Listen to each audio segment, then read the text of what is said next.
जो जाए बद्री कभी ना आए अदरी। मतलब जो मनुष्य एक बार बद्रीनाथ धाम की यात्रा कर लेता है उस मनुष्य को दोबारा मनुष्य जन्म नहीं लेना पड़ता है। और हमारे शास्त्रों में भी लिखा है कि मनुष्य को अपने जीवन काल में एक बार बद्रीनाथ धाम की यात्रा जरूर करनी चाहिए। तो दोस्तों आज की इस वीडियो में मैं आपको बताऊंगा कैसे आप बद्रीनाथ धाम की यात्रा कर सकते हैं, कैसे आप बद्रीनाथ धाम जा सकते हैं, बद्रीनाथ में रुकने की क्या व्यवस्था है, बद्रीनाथ में खाने पीने की क्या व्यवस्था है, बद्रीनाथ की यात्रा आपको कब करनी चाहिए, कौन सा सही तरीका रहेगा बद्रीनाथ की यात्रा करने के लिए, अगर आप बद्रीनाथ की यात्रा पे जाते हैं तो और कौन कौन सी जगह बद्रीनाथ के अलावा विजिट कर सकते हैं, और आखिर में जानेंगे बद्रीनाथ यात्रा में कितना खर्च आने वाला है। तो दोस्तों वीडियो को अंत तक देखिएगा और कमेंट में सभी भक्त जय बद्री विशाल के जयकारे जरूर लगा देंगे। और जिन भक्तों ने अभी तक हमारे चैनल को सब्सक्राइब नहीं किया तो हमारे चैनल को सब्सक्राइब कर दें, बेल आइकन को प्रेस कर दें, क्योंकि हमारे चैनल पर ऐसे ही यात्रा से जुड़े हुए इन्फॉर्मेटिव वीडियो बराबर अपलोड होते रहते हैं। तो चलिए वीडियो को शुरू करते हैं। तो दोस्तों सबसे पहले बात कर लेते हैं कैसे आप बद्रीनाथ धाम तक जा सकते हैं। बद्रीनाथ धाम की यात्रा करने के लिए सबसे पहले सभी भक्त को पहुंचना होता है हरिद्वार या फिर योग नगरी ऋषिकेश। इन दोनों जगह से ही बद्रीनाथ धाम की यात्रा की शुरुआत होती है। हरिद्वार और योग नगरी ऋषिकेश मुख्य रूप से रेल लाइन और परिवहन मार्ग से पूरे भारत से जुड़े हुए हैं। हालांकि योग नगरी ऋषिकेश के लिए बहुत कम ट्रेनें चलती हैं, लेकिन हरिद्वार के लिए मुख्य रूप से सभी शहरों से सीधे ट्रेन चलती है। तो आप बाई ट्रेन पहुंच जाइए हरिद्वार, और हरिद्वार पहुंचने के बाद आगे का सफर आपका जो होने वाला है वो बाई रोड ही होने वाला है। अगर दूरी की बात करें तो हरिद्वार से बद्रीनाथ धाम की दूरी 316 किलोमीटर के आसपास है और योग नगरी से बद्रीनाथ धाम की दूरी लगभग 290 किलोमीटर के आसपास है। इसके अलावा अगर आप बद्रीनाथ धाम की यात्रा बाय फ्लाइट करना चाहते हैं तो इसके लिए आपको आना होगा देहरादून एयरपोर्ट। देहरादून एयरपोर्ट पहुंचने के बाद आगे का जो सफर है आपको बाय रोड ही तय करना पड़ेगा, लेकिन मैं सजेस्ट करूंगा कि आप बाय ट्रेन आ जाइए हरिद्वार और हरिद्वार से ही अपनी बद्रीनाथ धाम की यात्रा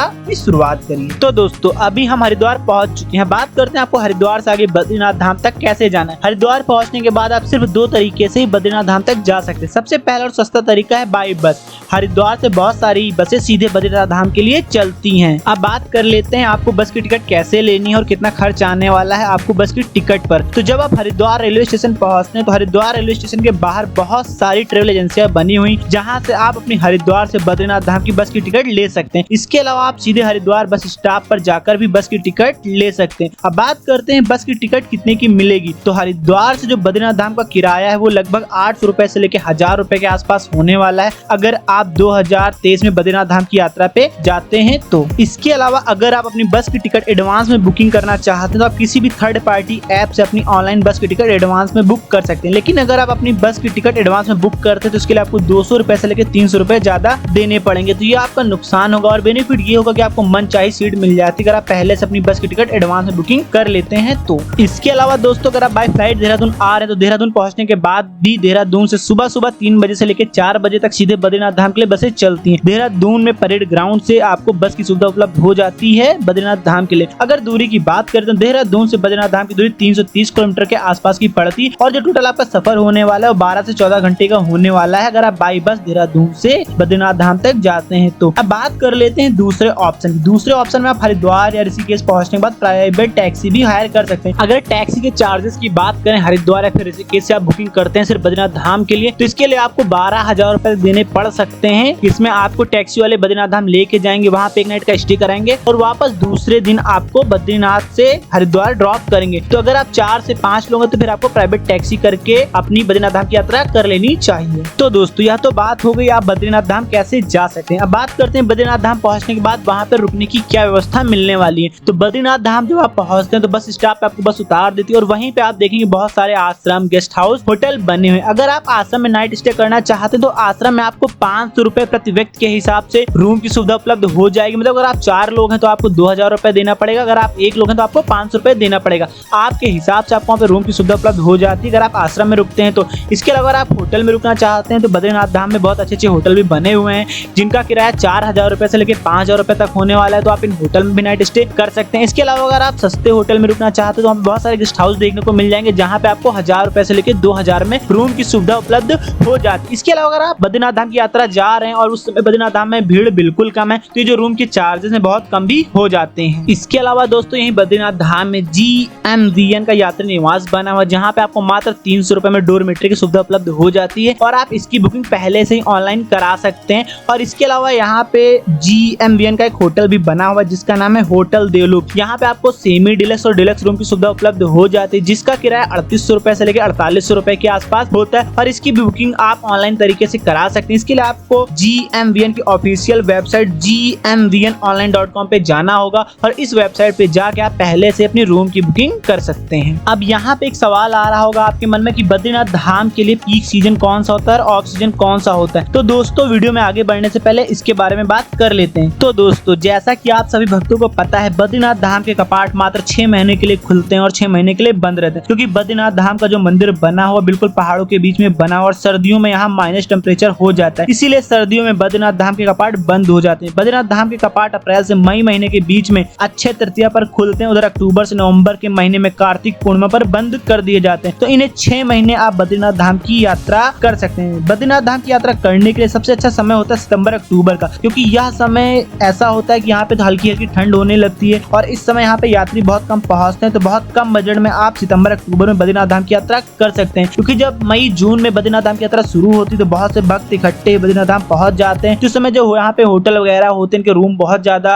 महंगे हो जाते हैं। कई बार तो रूम के जो कॉस्टिंग होती है 5-5 हजार रुपए तक चली जाती है और कई बार रूम की सुविधा भी उपलब्ध नहीं हो पाती। इसीलिए मैं सजेस्ट करूंगा, अगर आप बद्रीनाथ धाम की यात्रा पे जाना चाहते हो सितंबर अक्टूबर में आप अपनी बद्रीनाथ धाम की यात्रा प्लान कर सकते हैं। तो दोस्तों लगे हाथ बात कर लेते हैं आपको बद्रीनाथ धाम की ट्रिप कितने दिन की प्लान करनी चाहिए। तो हरिद्वार पहुंचने के बाद आपको बद्रीनाथ धाम की ट्रिप 4 दिन की प्लान करनी चाहिए। बहुत आराम से आप 4 दिन में बद्रीनाथ धाम की यात्रा भी कर लेंगे, वहाँ पे एक नाइट का स्टे भी कर लेंगे और बद्रीनाथ धाम पहुंचने के बाद जो आसपास के 5 से 6 किलोमीटर की दायरे में जितने भी टूरिस्ट प्लेस आते हैं सारे विजिट करके आप हरिद्वार वापस आ जाएंगे। तो दोस्तों यहाँ पे आप थोड़ी सी बात कर लेते हैं खाने पीने की। तो बद्रीनाथ धाम में खाने पीने को आपको कोई भी दिक्कत नहीं आने वाली। यहाँ पे आपको 150 रुपए से लेकर 200 रुपए में थाल सिस्टम देखने को मिल जाएगा, जिसमें आप भरपेट खाना खा सकते हैं। इसके अलावा आप यहाँ पे साउथ इंडियन चाइनीज खाना भी खा सकते हैं, इसके भी आपको छोटे छोटे रेस्टोरेंट देखने को मिल जाएंगे। तो दोस्तों यह तो बात हो गई आपको बद्रीनाथ धाम तक कैसे जाना है, बद्रीनाथ में रुकने की क्या व्यवस्था है, बद्रीनाथ में खाने की क्या व्यवस्था है। अब आपको बताते हैं बद्रीनाथ धाम में दर्शन आपको कैसे करने हैं। तो बद्रीनाथ धाम मंदिर में दर्शन करने के लिए आपको बहुत ज्यादा दूर नहीं जाना होता है, बस स्टॉप से मात्र 1 किलोमीटर की दूरी पे है बद्रीनाथ धाम मंदिर। लेकिन इस समय बद्रीनाथ धाम मंदिर में बहुत तेजी से काम चल रहा है, नई नई बिल्डिंगों का निर्माण हो रहा है, जिसमें आपको मंदिर तक पहुंचने में आधे से 1 घंटे का समय लग जाता है। तो बद्रीनाथ धाम मंदिर पहुंचने के बाद वहीं पे बना हुआ है गर्म जल का कुंड, आपको जाके इसी कुंड में स्नान कर लेना है। स्नान करने के बाद आपको जाना है बद्रीनाथ धाम मंदिर में दर्शन करने लाइन में लग जाना है। अगर भीड़ बहुत ज्यादा है तो आपको 4 से 5 घंटे लग सकता है दर्शन करने के लिए। अगर भीड़ कम है तो फिर आपको आधे से 1 घंटे में बहुत अच्छे से बद्रीनाथ धाम मंदिर में बद्री विशाल के दर्शन हो जाते हैं। आप अंदर जाइए, आराम से भगवान विष्णु बद्री विशाल रूप में आपको दर्शन देते हैं, आप उनके दर्शन करिए। इसके अलावा दोस्तों मंदिर परिसर में कई सारे भगवान के मंदिर बने हुए हैं, जिनमें जाके आपको दर्शन कर लेने हैं। मंदिर में दर्शन करने के बाद फिर आपको मंदिर से बाहर आ जाना है। मंदिर से बाहर आने के बाद एक जगह पड़ती है ब्रह्म कृपाल। ब्रह्म कृपाल वह जगह है जहाँ पर लोग अपने पूर्वजों का, पितरों का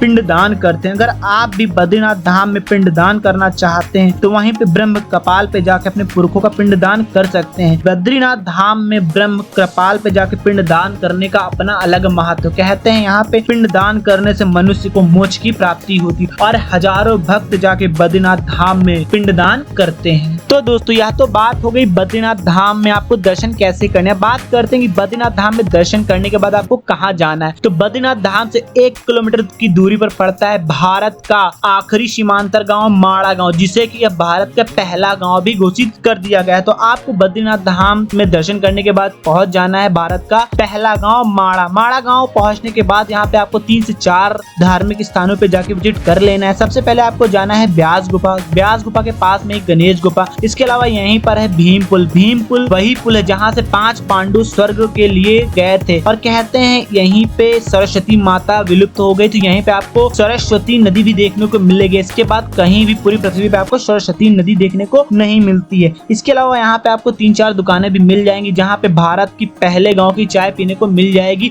तो आप यहाँ पे जाके चाय भी चुस्की ले सकते हैं और बहुत अच्छे से एंजॉय कर सकते हैं। और ये पूरा माड़ा गाँव विजिट करने में आपको 2 से ढाई घंटे का समय लग जाता जाता है। 2 से ढाई घंटे में आप पूरा माड़ा गांव विजिट करिए और फिर वापस अगर आप बद्रीनाथ में स्टे करना चाहते हैं तो बद्रीनाथ में वापस आके स्टे कर लीजिए। और अगर आप प्राइवेट टैक्सी से गए हैं तो फिर आप बद्रीनाथ में दर्शन करने के बाद माड़ा गांव घूमिए। माड़ा गांव से घूमने पर सीधे हरिद्वार तक वापस आ जाइए। अगर आप बाई बस गए हैं तो फिर आपको माड़ा गांव घूमने के बाद एक नाइट का स्टे और बद्रीनाथ धाम में करना होगा, क्योंकि दूसरे दिन सुबह सुबह ही आपको बद्रीनाथ धाम से हरिद्वार के लिए बस की सुविधा उपलब्ध होने वाली है। आखिर में दोस्तों बात आती है कि अगर आप बद्रीनाथ धाम की यात्रा पे जाते हैं तो कितना खर्च आने वाला है। अगर आप हरिद्वार पहुंचने के बाद बाई बस अपनी बद्रीनाथ धाम की यात्रा करते हैं, डोरमेट्री में रुक जाते हैं और 2 नाइट का स्टे बनाते हैं तो बहुत आराम से आप हरिद्वार पहुंचने के बाद 5,000 रुपए से लेकर 6,000 रुपए में बद्रीनाथ धाम की यात्रा कर सकते हैं। इसके अलावा अगर आप प्राइवेट टैक्सी से जा रहे हैं, 4 से 5 लोग जा रहे हैं तो प्रति व्यक्ति के हिसाब से 10,000 रुपए के आसपास का खर्च आने वाला है आपकी बद्रीनाथ धाम की यात्रा पे। और दोस्तों अगर आप केदारनाथ और बद्रीनाथ धाम की यात्रा एक साथ करना चाहते हैं तो इस वीडियो पे क्लिक करके आप पूरा वीडियो देख सकते हैं। संपूर्ण जानकारी आपको इस वीडियो में मिलने वाली। और अगर आपको कोई सवाल है बद्रीनाथ यात्रा से जुड़ा हुआ है, कमेंट करिए, उसमें आपको तुरंत ही जवाब दिया जाएगा। और जिन लोगों ने अभी तक हमारे चैनल को सब्सक्राइब नहीं किया, हमारे चैनल को सब्सक्राइब कर दें, बेल आइकन को प्रेस कर दें, क्योंकि हमारे चैनल पर ऐसे ही यात्रा से जुड़े हुए इन्फॉर्मेटिव वीडियो बराबर अपलोड होते रहते हैं। मिलते हैं आपसे नेक्स्ट वीडियो में, तब तक के लिए जय बद्री विशाल, जय बाबा केदारनाथ।